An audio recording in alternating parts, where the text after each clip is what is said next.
Now listen carefully and answer questions 1 to 5. Dr. Barrett?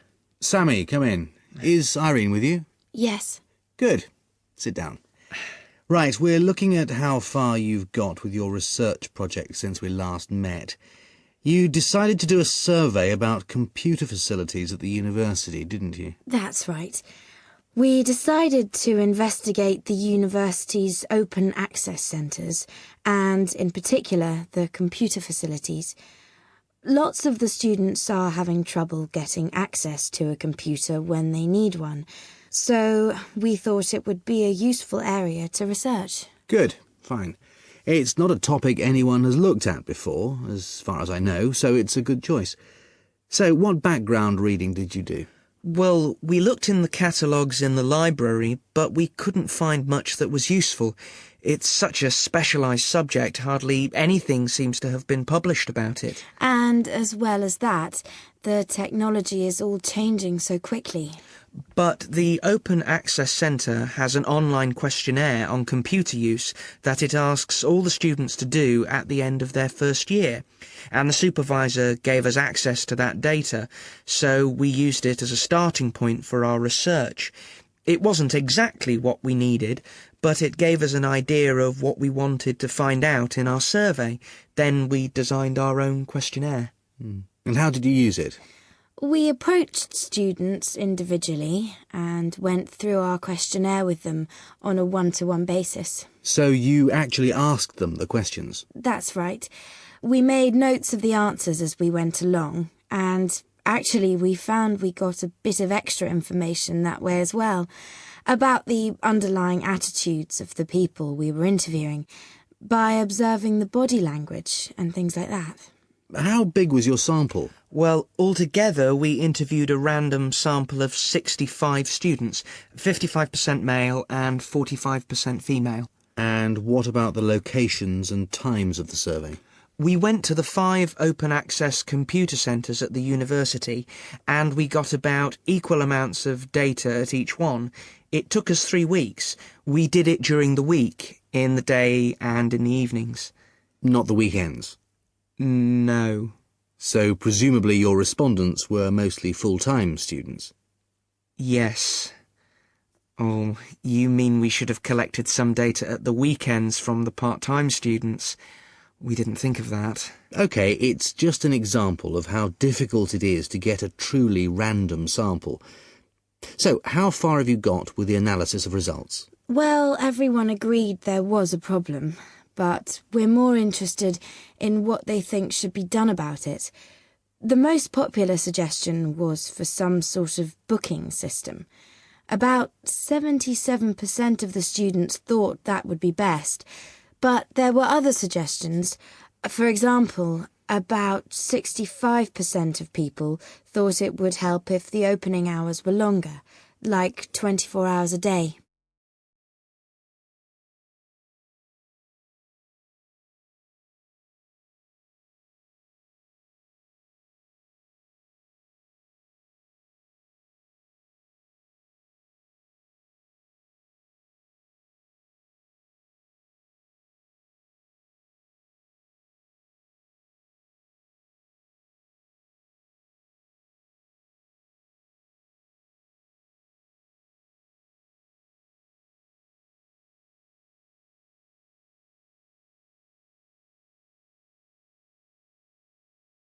So, what other suggestions did people come up with?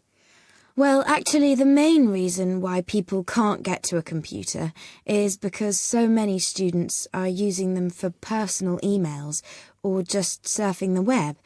So one solution would be to have some computer rooms for recreational use and some for people to do serious work in. The trouble is, quite often people do their work, then they want to check their emails. And it would be a nuisance if you had to get up and go to another room and log on again just for that. Another problem is that during the day, tutors book whole blocks of computers for complete sessions. So several people said there should be restrictions on block bookings. But the trouble is, the classes need the computers. There's nothing else they can use. Some people said the whole problem would be solved if the university would just buy more computers, but other people said it might make things better for a bit, but it wouldn't really solve the problem permanently. You can't just solve the problem by throwing money at it. And with the suggestion that the computer room should stay open round the clock, some people did point out that there'd have to be someone around all the time to make sure the equipment didn't get stolen, especially at night. So a booking system seems to be the best suggestion. Yes. Apparently some universities have a sort of queuing system. It means the staff at the open access centres have to organise it, but people say it works quite well. You go along, and if there isn't a computer free just then, you're given a numbered ticket, and then when your number is called out, you have the next available computer. Or it can be done electronically as well, but that's more complicated, and it isn't really necessary. Good. So, now let's discuss...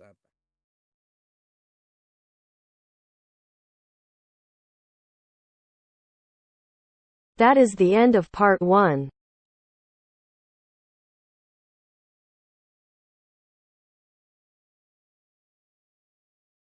You will hear an accommodation officer telling students about different halls of residence.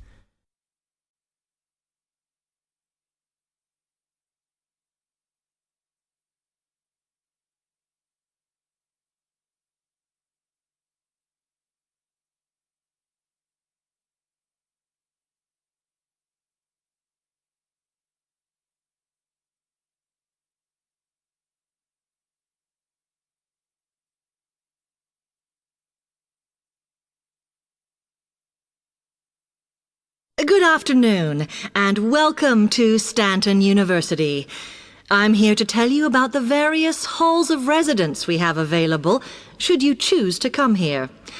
We aim to offer accommodation in halls to all first-year students, and you'll find there's a good variety to choose from.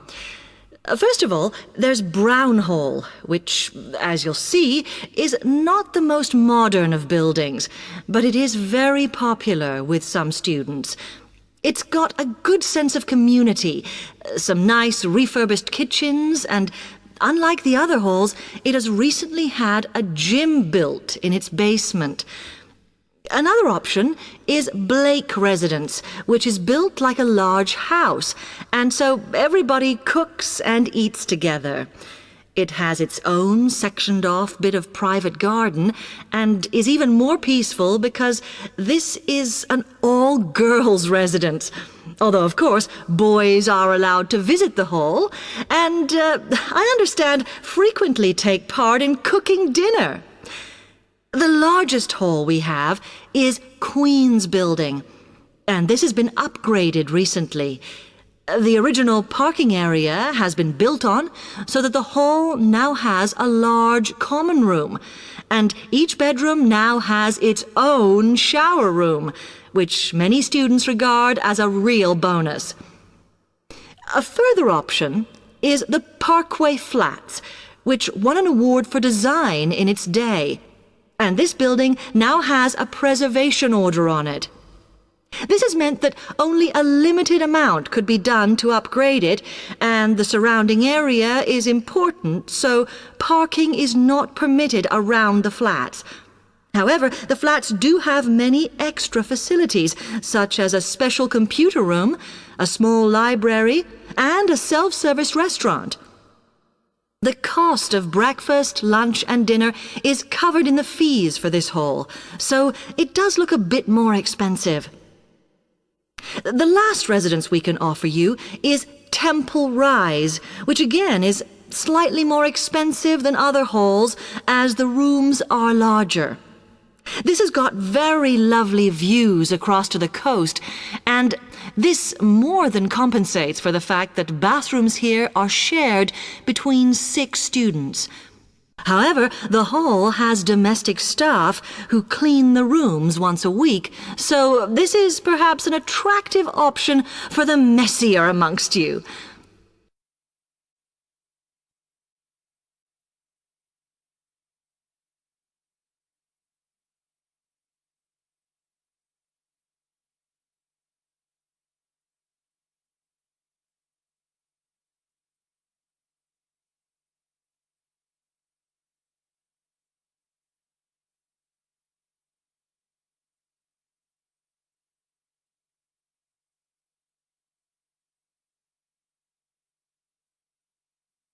Now, if I can just show on this wall map here where they all are, you might like to go and have a look round. If you come into the main university entrance, at the first junction, you'll find that Brown Hall is on the corner opposite the theatre. So you're nice and near the station here, though I think it can get a bit noisy with traffic. The same applies to Blake Residence, which is directly facing the junction to the university entrance. These halls are often used by medical students and such like, as they're out all day, so don't notice the noise. Anyway, if you then walk along Campus Road towards the main circle, you'll see the library on the corner, and Queen's Building is just past that as you head north. You will find that it is quieter here, and you may get fewer visitors. By the way, the circle is quite a feature of the campus, as it's set into the hills and has a brand new sports center in the middle. It's worth going to look around it. Now, the Parkway Flats are on the opposite corner to the library, facing the circle, as you head towards the main buildings. The main buildings are only about a 5-minute walk from here, and places in these halls go quickly, so my advice is to reserve your place as soon as possible.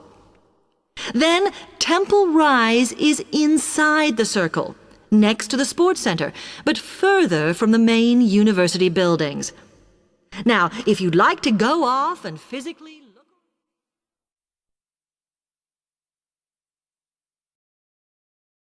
That is the end of part 2. You now have half a minute to check your answers.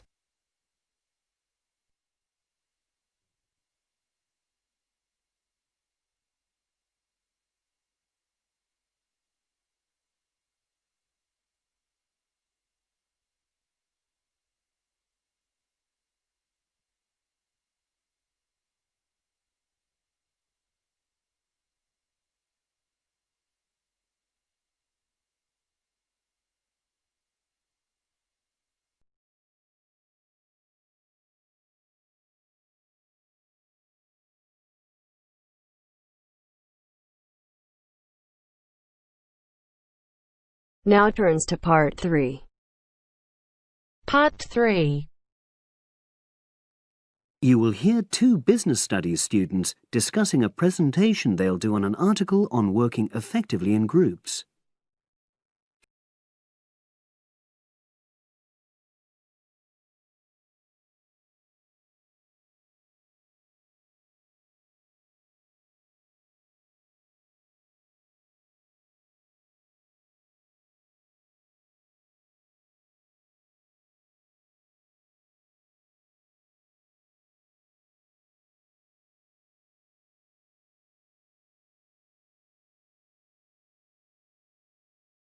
So, Brad, what did you think of the article on group work? Oh, hi, Helen. Yeah, it was pretty good, with helpful pieces of advice on how to make group work effective. I think we were lucky to be given such a straightforward text to present at the management skills seminar. Yeah. Actually, shall we discuss it now? Have you got time?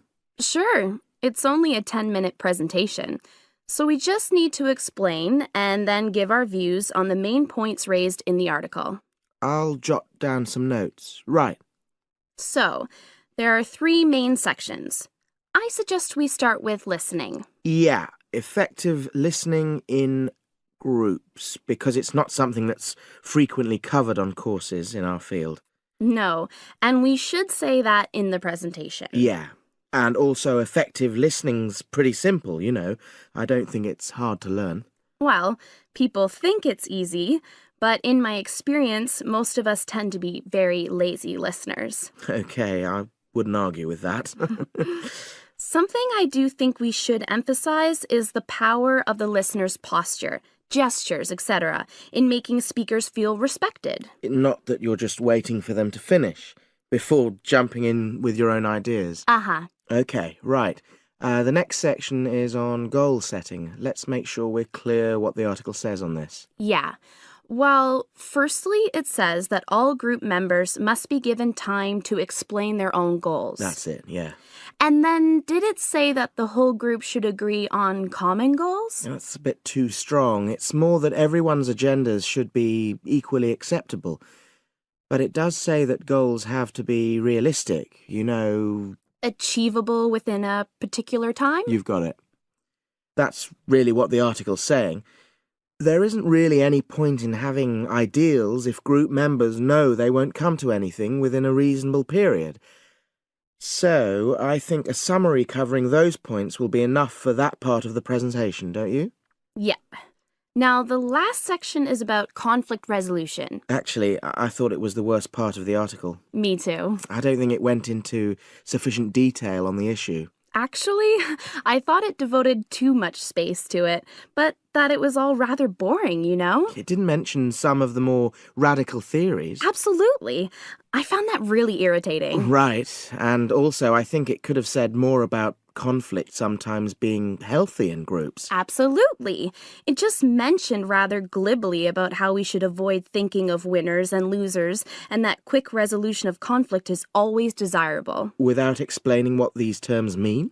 Well, it gives quite detailed definitions, but doesn't develop a proper argument. Right.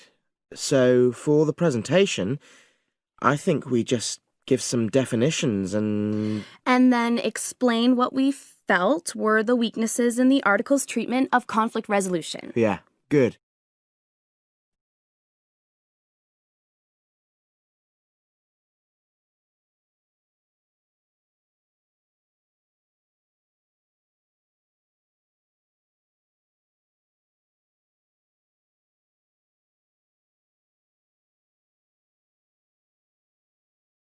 Now listen and answer questions 27 to 30. So, let's think about what we have to prepare for the actual presentation.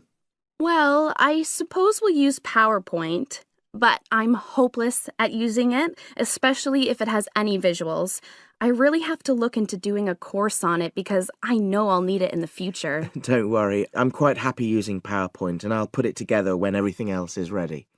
That's a relief. But yes, do that later. Okay. Now, I heard the tutor saying we have to include some well-chosen quotations from the article. I'm not sure if we do. I'll email him to find out. No need, I can just have a look at the specs he gave us when he set the task. That'll be quicker. But the tutor definitely said we have to prepare a handout to go with the talk. I'm not really sure how we do that. Sarah did one last year. Who's she? She's doing the same option as me on marketing. I'll ask her advice on what to include. Great. So that just leaves the bibliography at the end. I suppose it'll mainly be articles. Yeah. So we'll just look on the web, and we can leave that till later. But we've been advised against that? Well, we could have a look through some journals in the library. I think we should start by looking through module handbooks. I think that'll give us some good leads. Yeah, you're probably right. So that's all the topics.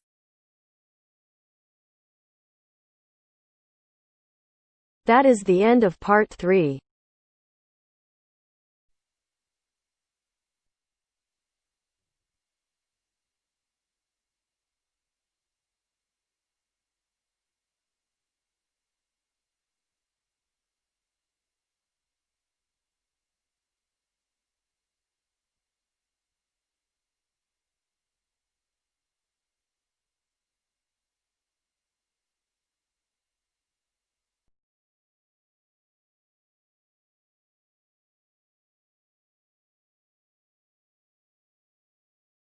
Now turns to part 4.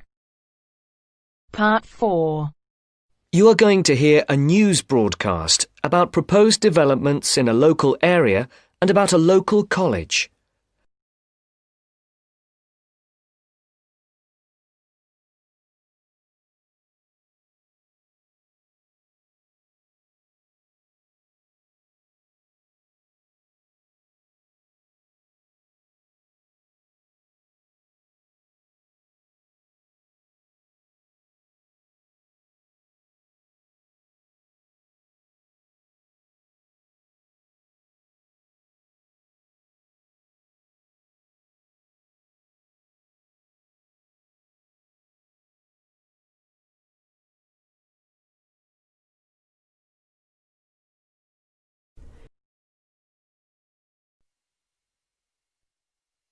And now for our main headlines on Southern local news for today.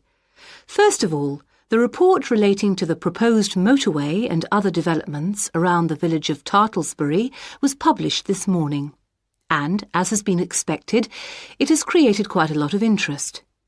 The new motorway will pass along the north side of the village, crossing the River Team less than half a kilometre from the well-known beauty spot, Streve Ford, to the northeast of the village. The motorway will cut the village off from the ford, where many children play. But that is not the end of it. There are also plans to build 1,000 houses on farmland west of the village.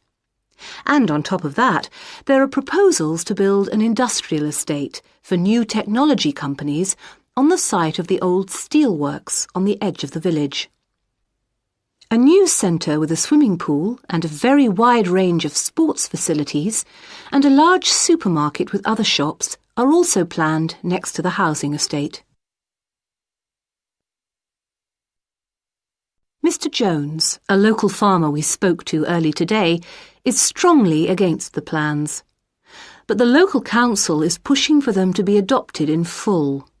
They say that new housing is needed in the area and that it is an opportunity to take advantage of government grants for setting up new technology developments. The Mayor, Mr. Funn, says, "We must make every effort to do our part for the economy of the country and for the local people. This is a golden opportunity to put Tartlesbury on the map." Reactions to Mr. Funn's comments have been quick to come. Surprisingly, when we contacted the spokesman of the local conservation group, he was very much for the planned developments. But not all the local groups support the scheme. And, unlike the Mayor, the local MP, Mrs. Wright, is very much against the planned developments. Mr. Khan, a local shopkeeper, had this to say: "People are absolutely horrified at what is being proposed here. This is just a chance for some people to make money quickly. But I can assure you that if they think that local people are going to be a walkover, they have another think coming. Of course, we welcome the jobs that the new technology park will bring, but we feel that the large increase in housing and the proposed motorway will destroy the character of the area." I think this is a debate that is going to run on for quite some time, and we here on Local News will keep you informed. And now for something quite different. This year's exam results have just come out, and there are a lot of happy faces out there. It would seem that the number of young people going on to university from the local college in Upton, which is not far from Tartlesbury, has increased by 25% this year. All those who have applied to go to university or into teacher training colleges have found places. This is the first time that there has been a 100% success rate at the college. We spoke earlier to the principal of the college, who said she was very proud of all those who had achieved their aims, and she wished them every success in the future. There will be another news bulletin at 11 p.m. And for now, it's back to more music from around the world.